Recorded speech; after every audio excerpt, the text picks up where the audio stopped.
이제 김혜란 목사님께서 두려움의 반대말이라고 하는 제목으로 하나님 말씀을 전해 주시겠습니다.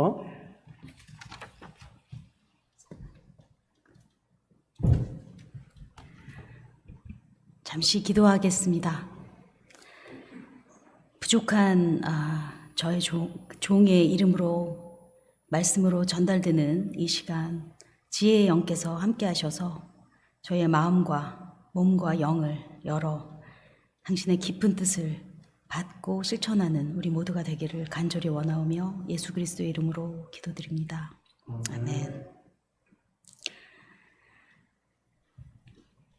예수 그리스도의 이름으로 평화의 인사를 드립니다. 반갑습니다. 아주 오랜만에 한국을 방문하고 아주 오랜만에 친정 같은 교회를 방문해서 너무 기쁘고 고맙습니다. 하나님께 감사드립니다. 특히 많은 교우님들의 기도와 또 염려, 조문, 위로의 방문 너무너무 감사드리고 덕분에 저희 어머니는 좋은 하늘나라에 가셨다고 믿습니다. 정확하게 2년 전 2020년 3월 13일 금요일이었습니다. 그때 제가 심야하는 학교에서 이메일 통보를 아침에 받았습니다. 신종 바이러스 코로나19 확산으로 학교가 문을 닫는다고, 모든 수업은 이제 비대면으로 간다고, 그런 통보가 올 것을 저는 전혀 예상하지 모른 채로 목요일 밤에 다음 주에 해야 할 많은 일들을 연구실에 그냥 두고 늦은 시간 전철을 타고 거의 2시간이 있는 그 곳으로 도착을 했는데 그 다음날 아침 이런 통보를 받았습니다. 그 이후 지금까지 비대면으로 줌이라고 하는 그것으로 수업을 하고 있습니다. 2년 동안 단 한 번도 학생들을 보지도 못하고 매주 있는 채플에 예배를 함께 드리지도 못하고 단 한 번도 식사도 친교도 못하고 4학기 내내 컴퓨터 스크린으로만 우리 학생들을 만나고 있습니다. 오늘까지 해서 제가 정확하게 이 날을 한번 세어보았습니다. 총 2년하고 일주일 737일입니다. 737일은 안개 속을 걷는 것처럼 앞이 안 보이는 시간입니다.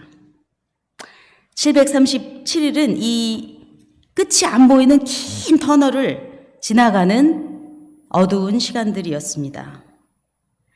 730일밖에 안 됐는데 실제로는 737년처럼 길게 느껴지기도 합니다. 그런데 과거형을 쓸 수도 없습니다. 현재 진행형입니다. 우린 아직도 끝나지 않은 우울하고 이런 절망적인 현재를 살아가고 있습니다. 코로나19 전 지구적 팬데믹 질병 위기를 맞으면서 기독교인이든 아니든 온 세상은 지금 사순절을 보내고 있습니다. 안개 속을 걸을 때 빛이 안 보이는 긴 터널을 지나갈 때 가장 힘든 것이 무엇일까요?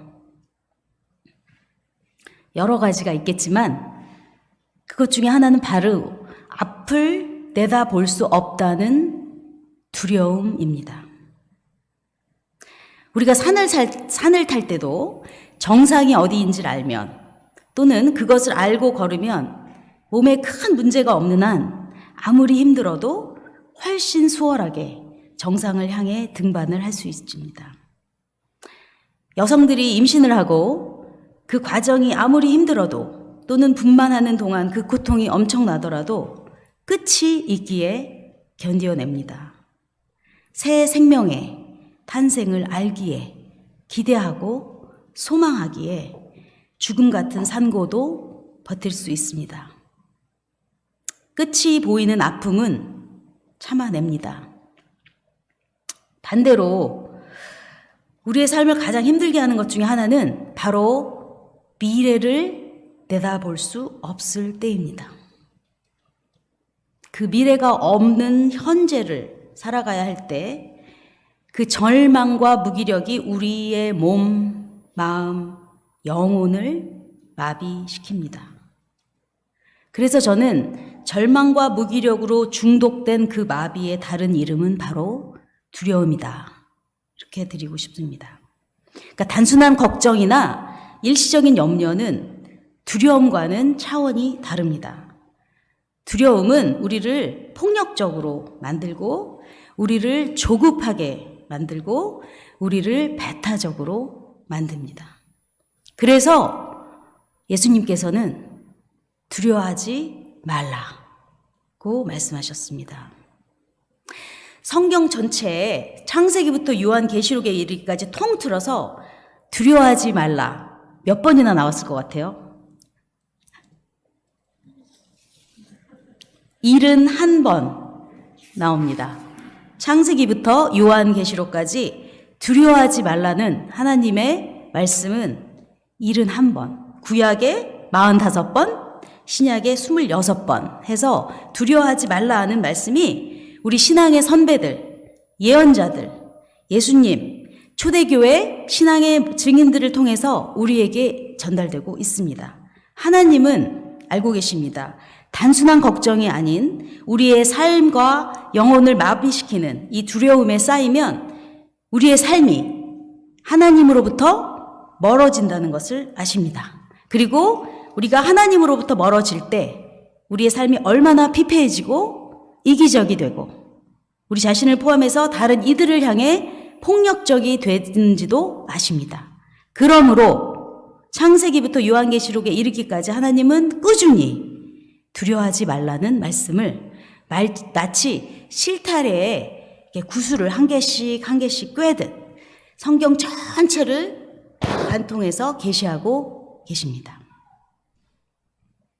71번 등장하는 모든 성서규서를 이 시간 다 볼 수는 없어서 몇 구절 간단하게만 살펴보겠습니다. 두려워하지 말라는 말씀은 처음에 창세기 35장 17절에 등장합니다. 야곱의 아내 마지막 아이죠. 베냐민이라는 아이를 낳을 때 두려워하지 말라는 말씀이 등장합니다. 아시겠지만 라헬은 이 아이를 낳고 사망합니다. 실제로 고대 시대에 여성의 치사율 중 가장 높은 치사율은 바로 아이를 낳을 때였습니다. 엄마와 함께 아이까지 죽는 경우도 아주 많았습니다. 다행히 라헬의 아이는 살아남습니다. 그러나 산후 후 라헬은 죽음의 문턱에 다가갑니다. 그 라헬을 향해 그 아이를 받아준 미드와이프, 그 조산사는 라헬에게 두려워하지 말라는 하나님의 말씀을, 그 위로와 축복의 말씀을 전합니다. 죽음이 끝이 아님을, 새 생명의 탄생으로 라헬은 기억되길 것 때문에 살아남은 그 가족과 친구가 그를 기억하면 그분의 죽음은 절대 끝이 아님을, 그것을 암시하는 그 메시지, 두려워하지 말라는 메시지를 전합니다. 그 조산사를 통해서 전해진 말씀을 남편 야곱이 듣습니다. 그래서 라헬이 죽기 전에 이 아이의 이름을 자신의 슬픔을 담은 아들이라는 뜻의 베오니로 아이 이름을 명명하라고 합니다. 그런데 야곱이 그 말을 듣지 않고 자신의 오른팔이라는 정말로 소중한 아이로 베냐민이라고 이름을 바꿉니다. 아이의 이름이 바뀐다는 것은 그 아이의 삶이 바뀐다는 것입니다. 신약성서로 넘어가 보겠습니다. 마태, 마가, 누가, 요한복음, 사복음 모두 두려워하지 말라는 예수님의 가르침이 여러 곳에서 등장합니다. 그런데 올해 초교파적이고 에큐메니컬 그런 세계 교회들이 함께 주일에 읽도록 짜여진 성서 일과, 렉셔너리라고 하는 그 성서 일과에 따르면 올해는 누가복음의 해입니다. 그래서 저는 누가복음 안에만 있는 두려워하지 말라, Don't be afraid, 이 말씀을 함께 살펴보겠습니다. 누가복음 안에 두려워하지 말라는 총 8번 등장하는데요. 누가복음 1장과 2장에 3번 두려워하지 말라는 메시지가 등장하는데, 이 메시지는 창세기 시작, 라헬과 야곱의 아이 베냐민 탄생을 앞두고 조산사를 통해서 전해진 말씀과 아주 유사합니다.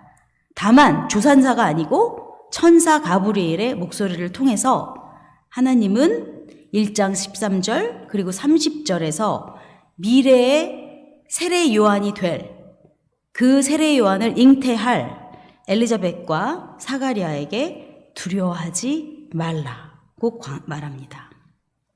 늙은 노무부의 예상치 못한 아이의 소식, 그리고 그 아이의 미래에 대해서 두려워하는 이 노부부에게 하나님의 위로와 축복의 말씀입니다.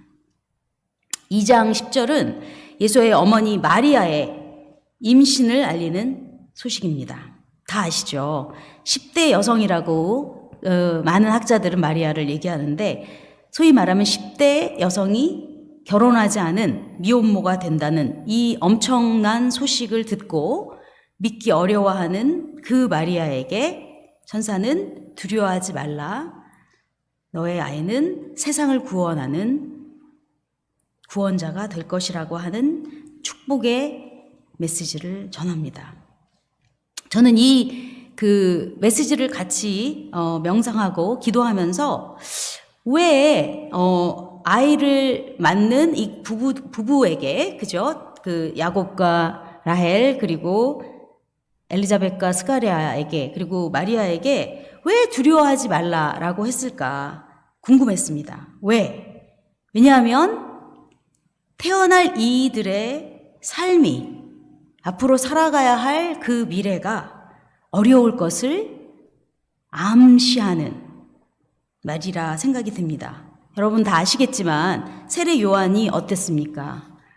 너무 훌륭한 목회를 해서 예수님을 세례하고, 그리고 예수님의 그 사역을, 그 구원의 사역을 위에 평생 바치시고 결국 처형을 당하지 않습니까? 헤롯과 그 여왕의 눈에 가시처럼 도전이 돼서, 위협이 돼서 결국은 죽음을 당하고, 우리가 구세주로 믿는 예수님도 결국 십자가 처형을 당하지 않습니까? 그러니까 그렇게 억울하고 부정의한 그런 죽음을 부모로서 목벽하고 그런 상실을 품고 살아가야 하는 이들을 이미 하나님께서 아셨기 때문에, 그러나 두려워하지 말라는 메시지를 전한 게 아닌가 이런 생각이 듭니다. 두려워하지 말라는 말씀은 그 다음에 누가복음 5장에 등장합니다. 그 예수님이 세례를 받고 맨 처음 하신 일이 여러 개 있던데, 누가복음에 따르면 예수님은 제자들을 불러 모으십니다. 제베데오의 아들 요한과 야고보를 부르시면서 그들을 향해서 두려워하지 말아라. 내가 너희를 사람을 낚는 어부가 되게 하겠다고 말씀하십니다. 그런데 사람을 낚는 어부가 되겠다 하시기 전에 두려워하지 말라고 또 말씀을 하시는 거죠. 예수님을 따르는 일, 제자가 되어 살아가는 일 역시 생명을 잉태하고 그 아이를 키워내는 그 보람 또는 고통, 미래를 알 수 없는 그 상황에서도 절망하지 않고 살아가는 일을 이미 아시기 때문에 우리의 희생과 우리의 용기와 결단과 여러 가지 그 삶의 굴곡을 아시기 때문에 그 제자도의 길이 어려울지라도, 심지어 절망하고 싶을 때도 두려워하지 말라는 말씀을 하시는 게 아닌가 생각합니다. 예수님이 제자들을 부르셨죠. 부르시고 하신 그 대다수의, 당신이 십자가의 길을 가기 전까지 하신 가장 많은 일이 무엇입니까? 치유입니다.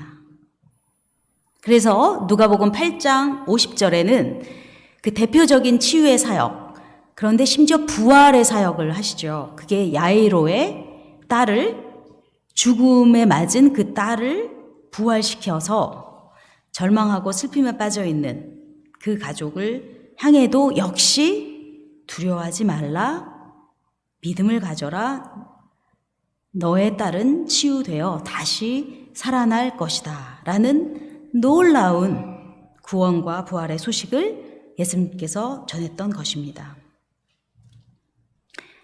코로나로 온 세상이 고통을 받고 질병과 건강, 안전의 문제가 정말 전 세계의 화두가 된 이 시간, 예수님의 제자를 부르심과 예수님의 치유 사역, 그리고 그 사역을 하실 때 우리에게 전하는 두려워하지 말라는 말씀은 마치 코로나로 수백 명이 죽고 그 외에 다양한 이유로 죽음을 맞이하고 고통을 겪고 있는 우리의 가족과 이웃의 삶에 마치 야이로의 딸을 살리는 그 예수님을 붙잡고 우리도 목마른 사슴이 물가를 찾듯이 우리도 그 구원의 생수, 영생수를 마시기 위해서 다시 한번 예수님을 간절히 원하는 그런 시간이 되기를 원합니다.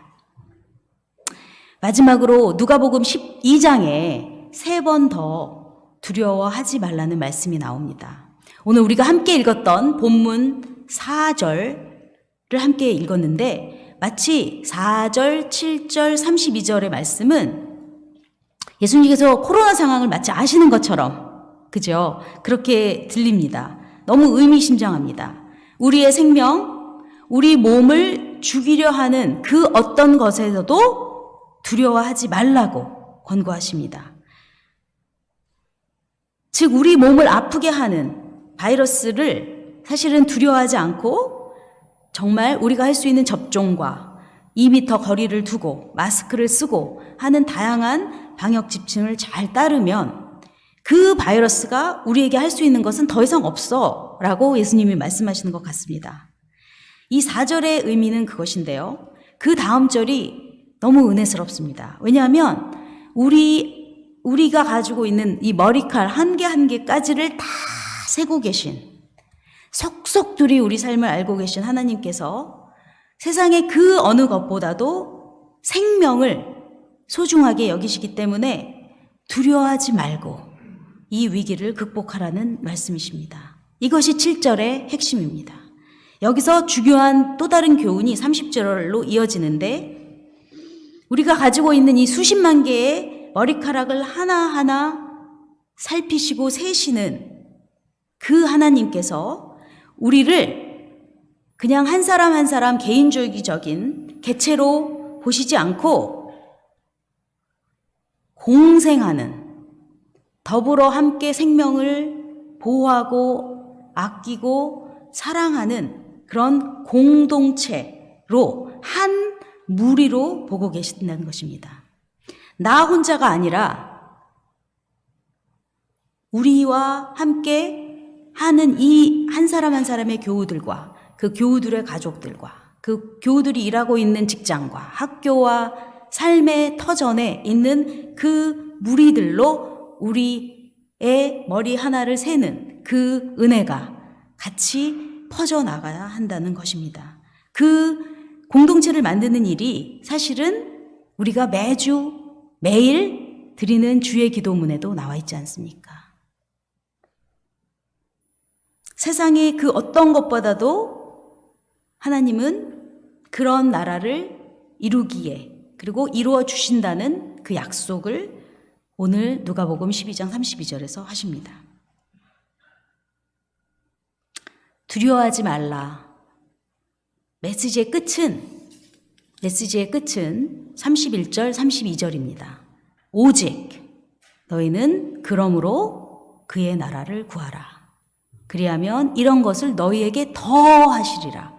그러니 두려워하지 말고 하나님 당신은 그 나라를 우리에게 주시고 그 주심을 기뻐하신다고 말씀하십니다.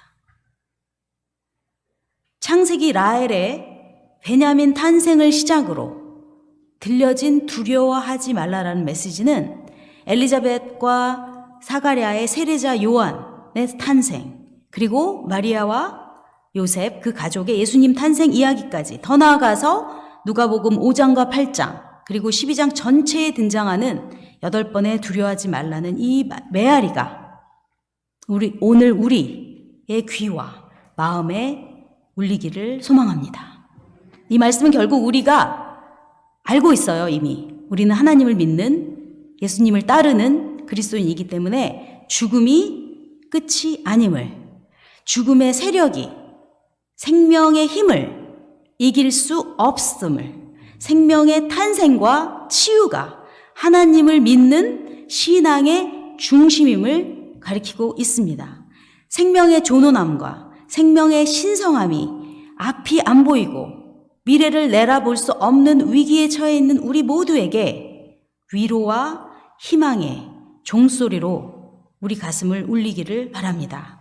그것이 결국 현 어둠과 절망의 상황을 구원으로 이끌 것입니다. 그리고 그 구원의 종착점은 바로 하나님의 나라입니다. 예수님의 구원과 치유 사역, 이것은 당신을 따르는 제자들의 존재 없이는, 성서에 나오는 제자들의 결단 없이는, 아니 그것을 우리가 받고 살아가는 2022년 우리 3.1교회 교우들의 결단 없이는 불가능했습니다. 과거에 고기만을 낚았던 이들이 미래에 인간을 낚는 제자로 살겠다는 의지 없이, 의지만이 아니라 생각만이 아니라 죽음을 감내하며 박해를 당하면서도 온 몸으로 살아내지 않았다면 기독교는 수천 년이 지난 오늘 이 시간 3.1교회 위에 존재하지 않았을 것입니다. 그래서 기독교 제자도의 핵심에, 그리스도의 증인으로서의 삶의 중심에 두려워하지 말라는 메시지가 있습니다. 사람은 업으로 살다가 그것을 내려놓고 사람을 낚는 제자로 살겠다고 하는 이 제자들, 초기 제자들과 함께 더불어 공생애를 하셨던 예수님의 그 치유사역, 그 치유사역에도 역시 야이로의 땅을 살리고 라자루스를 살리고 했던 그 부활의 사역에도 역시 두려워하지 말라는 그 메시지가 한가운데 있습니다.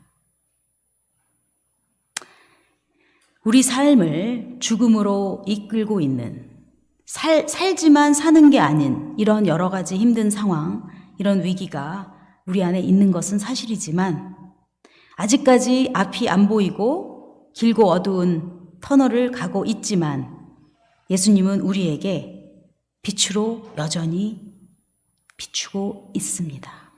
두려워하지 말라는 메시지는 신앙이라고 하는 여정, 그 등산을 하는 우리에게 정상을 보이도록 하게 하고 그 정상으로 안내하는 일종의 지도입니다. 놀랍게도 예수님은 오늘 함께 읽었던 복음, 누가복음 12장 4절에서 우리를 친구라고 칭하셨습니다. 그래서 우리 몸을 죽이고 그 후에는 능히 더할 것이 없는 자들을 두려워하지 말라고 하셨습니다. 우리의 머리털을 다 세시는 그 하나님께서, 우리를 돌보시는 그 하나님께서 우리와 함께 계시니 두려워하지 말라고 하셨습니다. 우리가 많은 참새의 어떤 무리보다 귀하고 당신이 바라시는 그 세상, 그 하나님의 나라를 주실 것이고 그것을 주시면서 기뻐하실 거라 약속했습니다. 3.1교회 교우 여러분, 코로나 팬데믹을 겪으면서 지난 2년 얼마나 힘드셨습니까? 아니, 여전히 코로나로 우리 모두 힘드시다 생각합니다. 동시에 이 교회 공동체가 특별히 직면하고 있는 여러 가지 어려운 과제가 있을 것입니다. 3.1교회의 미래를 쉽게 내다볼 수 없기 때문에 그 과제를 수행하시면서 답답하고 조급하고 심지어 절망감까지 느끼시고 있는 분도 어쩌면 있는 줄 압니다. 포스트 코로나 시대가 도래할지, 그 시대가 도래한 후에 어떤 교회의 모습으로 변화가 올지, 한국 사회가 어디로 갈지 어느 누구도 예단할 수 없습니다. 그래서 두렵습니다. 그러나 그렇기에 두려워하지 말라는 성서, 그 구슬을 꿰는 실타래, 그 메시지를 여러분이, 제가, 우리가 함께 부여잡고 나가야 합니다. 두려워하지 마십시오. 두려움은 들을 수 있는 귀를 막게 합니다. 두려움은 볼 수 있는 현명한 눈을 가립니다. 두려움은 나보다 더 어려운 상황에 있는 타자를 못 보고, 못 듣고 배척하게 합니다. 두려움은 우리가 소중히 여기는 귀한 관계를 가르게 만들고 분열시킵니다. 두려움에 쌓이면 순식간에 우리의 이웃이 적이 됩니다. 함께 일했던 동료들을 미워하게 됩니다. 평생 섬겼던 교회가 싫어지고 떠나고 싶어집니다. 이런 관계의 분열은 우리 안에만 있는 것이 아니라 세계 정세를 보아도 같습니다. 현재 벌어지고 있는 러시아 우크라이나 전쟁을 보시기 바랍니다. 러시아 우크라이나는 1989년까지 소련에 속했습니다. 거의 한 나라로 살았습니다. 남편은 러시아인이고 부인은 우크라이나인, 남편은 우크라이나이고 부인은 러시아인인 이런 가족들이 아주 많습니다.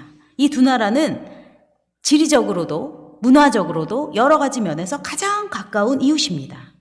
러시아 내에 우크라이너들이 이주해서 살고 반대로 우크라이나에 러시아인들이 이주해서 삽니다. 이런 이웃 나라가 서로 지금 총을 겨누고 싸우고 있습니다. 그 전쟁으로 무고한 이들, 아이들, 시민들, 미래가 창창한 젊은이들 죽어나가고 있습니다. 생명을 앗아가는 이 전쟁의 원인은, 그 전쟁 뒤에 숨은 어두운 그림자는 바로 여러 가지 다른 이유가 있겠지만 오늘 설교의 중심으로 볼 때 두려움입니다. 북대서양 조약기구 나토에 가입하고 싶어하는 우크라이나의 정권의 움직임은 러시아에게는 두려움입니다. 소련 시대를 그리워하면서 현 러시아 정권이 우크라이나를 병합하고 싶어하는 그 갈망도 우크라이나 정권에게는 두려움입니다. 이 두 나라 전쟁이 제3차 세계대전으로 불거지지 않을까 유럽은 두려워하고 있습니다. 러시아의 영향을 받고 북한도 전쟁을 일으키지 않을까 우리 남한 국민들은 두려워하고 있습니다. 이러한 다양한 이유로 많은 이들이 두려워하고 있고, 우리가 두려워하는 한 현실을 돌파할 대안의 빛을 보기 힘듭니다. 두려워하는 한 평화와 공공의 선의 소리는 들리지 않습니다. 두려움에 사로잡혀 있는 한 이웃을 이웃으로 보지 못하고 적으로 대하게 됩니다. 여기서 설교의 제목을 제가 묻겠습니다. 그렇다면 두려움의 반대말은 무엇입니까? 두려움의 반대말은 무엇일까요? 그것은 바로 미래를 향한 희망입니다.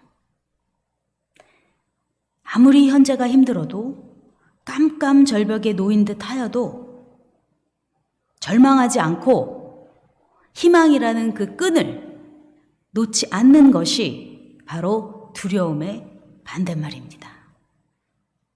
그 희망을 붙들고 있는 한 우리가 지치고 너무 고통스러워도 견뎌내는 힘을 하나님은 주십니다. 그래서 두려움의 반대말은 희망인데, 신앙인이기 때문에 그러니까 희망에 수식어가 붙습니다. 히브리어 11장에 의하면 두려움의 반대말, 미래를 향한 희망의 수식어는 바로 믿음입니다.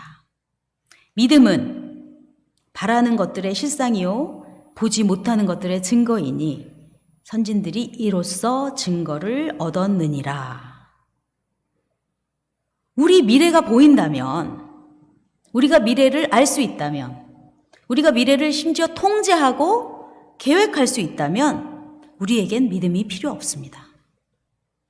믿음이 필요 없으면 교회 공동체가 존재할 이유가 없습니다.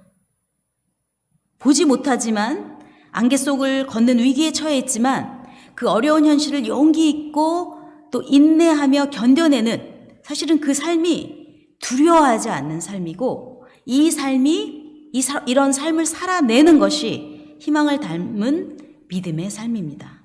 그래서 그 믿음을 통해서 하나님은 임재하셨고 앞으로도 영원히 임재하실 것입니다. 아무리 조급하고 답답하더라도 그러므로 두려워하지 마시기 바랍니다. 혼자가 아니라 함께 더불어 두려움의 반대말인 미래를 향한 희망, 그 희망을 가진 믿음을 실천하시기를 소망합니다. 3.1교회가 정말로 바라고 소망하는 것들을 각자의 삶에서 현실로 만들어내시기 바랍니다. 그것이 바로 희망을 향해 믿음으로 굳게 선 우리 3.1교회 공동체의 아름다운 모습일 것입니다. 사순절을 거치면서 현재를 이겨내는 인고의 미를 여러분들께서 그려보시기 바랍니다. 저도 이제 곧 캐나다에 다시 돌아가는데 저도 미래를 향한 희망을 가지고 두려움의 반대말인 이 희망을 가지고 믿음을 실천하려고 합니다. 앞서 제가 설교를 시작하면서 2년간의 고통스러운 비대면 수업을 말씀드렸습니다. 이제 제가 3월 말에 들어가면 무사히 코로나에 걸리지 않고 캐나다로 돌아가면 4월 5일 마지막 주 수업을 제가 대면으로 학교 채플실에서 할 계획 중에 있습니다. 2년 이상 못 봤던 학생들을 마주보고 수업을 할 수 있기를 바라는 그 소망, 그 바라는 것의 실상을 실천하기 위해서 제 학생들을 만날 그날이 너무너무 기대되고 소망하고 있기 때문에 저는 그 대면 수업으로 유종의 미를 거둘 수 있게 되기를 기도하고 있습니다. 이런 희망을 향한 미래를 만들고, 근데 계획하기 위해서는 저 말고 보이지 않는 너무나 많은 분들의 노력, 고생, 준비, 노력이 있습니다. 저 혼자 할 수 있는 일이 아닙니다. 두려움 없이 다양한 분들이 이 희망을 향한 미래를 향한 그 희망을 현실로 만들기 위해서 제 조교, 제 수업을 듣는 학생들, 학교 직원들, 학교와 학생들을 지원하는 교회들, 학생들을 돌보는 가족들, 이런 다양한 공동체들이 포스트 팬데믹의 그 미래를 향해서 희망을 가진 믿음을 실천하고 있기 때문에 아마도 대면 수업이 가능할 거라고 봅니다. 그렇게 믿습니다. 또 한 달간 이어지는 러시아 우크라이나의 전쟁은 사실은 두 국가를 넘어서서 전 세계의 위기라고 앞서 말씀드렸습니다. 그죠? 지금 막 휘발유도 막 오르고 있고 그 유통이 안 되고 있고 이런 경제와 정치와 사회와 이런 전반에 걸쳐서 지금 이 전쟁의 그 파급력이 직접 전쟁을 참가하지 않는 우리 한국에도 캐나다에도 오고 있습니다. 그런데 그 전쟁의 어두움, 이웃이 적이 되는, 사람을 죽이는 것이 정당화되는 이런 전쟁의 한가운데도 역시 미래를 향한 희망, 두려움의 반대말이 일어나고 있습니다. 믿음의 사건이 일어났습니다. 그 사건은 바로 전쟁 한복판에서 우크라이나 교회하고 러시아의 교회가, 이 양 교회가 함께 드린 공동 예배입니다. 그 예배를 준비하고 실제로 드리면서 예배에 참석한 한 사람 한 사람의 머리칼을 세고 계신 하나님의 임재를 경험합니다. 아니, 그들의 용기 있고 두려움이 없는 신앙의 행위를 통해 우리는 미래, 전쟁이 없는 평화로 가득 찬 하나님의 나라를 맛보게 됩니다. 그들의 예배를 받으시며 기뻐하시는 하나님을 체험합니다. 이 공동 예배를 통해서 정전을 바라는 것의 실상으로 보이지 않는 평화의 증거로 온 세상을 향해 알렸습니다. 저는 이 사건을 접하면서 최고의 설교를 했다라고 생각을 했습니다. 왜냐하면 복음의 정수를 온 세상에 선포했기 때문입니다. 여기에 계신 모든 삼일교회 교인들도 우크라이나 러시아 교회들의 공동예배 사건에 영감을 받아서 두려움으로 마비된 분열과 갈등을 희망에 찬 화합과 평화로 바꾸는 놀라운 하나님의 역사를 경험하시기를 바랍니다. 아무리 바이러스가 강해도 희망을 전염시킬 수는 없습니다. 죽음이 가까이 와도 결국 생명을 이길 수 없습니다. 이것이 부활절이라는 미래를 향한 희망을 지닌 사순절의 신앙이자 부활의 3일을 믿으며 시작했고 그 믿음을 오늘도 실천하는 본 교회의 존재 이유이자 역할이라고 믿습니다. 하나님께 축원을 빕니다. 감사합니다.